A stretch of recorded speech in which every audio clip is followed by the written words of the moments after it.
The Long Ride Home, pages 11 to 12, Rowan and Betsy. Rowan was talking. Up there on the horse, I started giving him choices, this way or that way, faster or slower, stop or keep going, and I got responses. Only a week or so before, Rowan's speech therapist had given up on him, said there was nothing more they could do, that my son was unreachable, and now here he was, bloody talking. And I noticed something else. The faster we went, or rather, the more we went at the canter, what the Western people call the lope, the more speech I got. We finally dismounted and I washed Betsy and fed her while Rowan ran around in circles laughing and crying, "Horse, horse, horse!"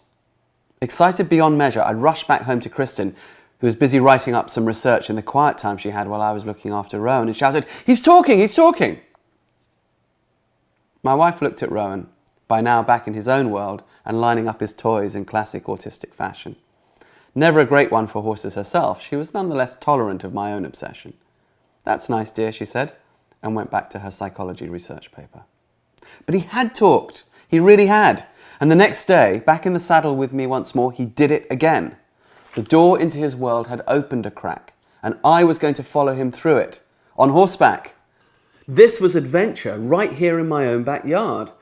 My experience of autism began to change, and my son more and more began to talk in response to the things I pointed out to him. "There's an oak tree," I'd say, as we rode towards it. O-A-K, oak.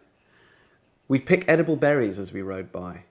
Identify them. Hackberry, you can eat the leaves and the berries, which are sweet like caramel. Greenbrier tips, Mustang grapes hanging from the vines between the trees. We'd point out the animals and birds, the flash of a cottontail across the path, or the brilliant red of a cardinal bird. "Cottontail, cardinal," he'd say. We'd track as we rode, seeing here 5-toed human-like handprints left by raccoons in the dirt. "Raccoon hands!" There, the more tapered, clawed spoor of a possum. "Snuffly-wuffly possum-possum!" We were exploring and making sense of the natural world, and Rowan was beginning to emerge from his shell. Derived from auto, the Greek word for self, autism literally means self-ism, to be locked within the self, unable to relate to the exterior world. Betsy was carrying us into this world. Together, without resistance, father and son. About 6 weeks after we'd begun to spend our days together in the saddle like this, Rowan's speech began to graduate from the horse and into the house. "Wow," cried Kristen the first time he said, "Elephant," and held out one of his toy animals to her. "So this is what you were talking about. Wow."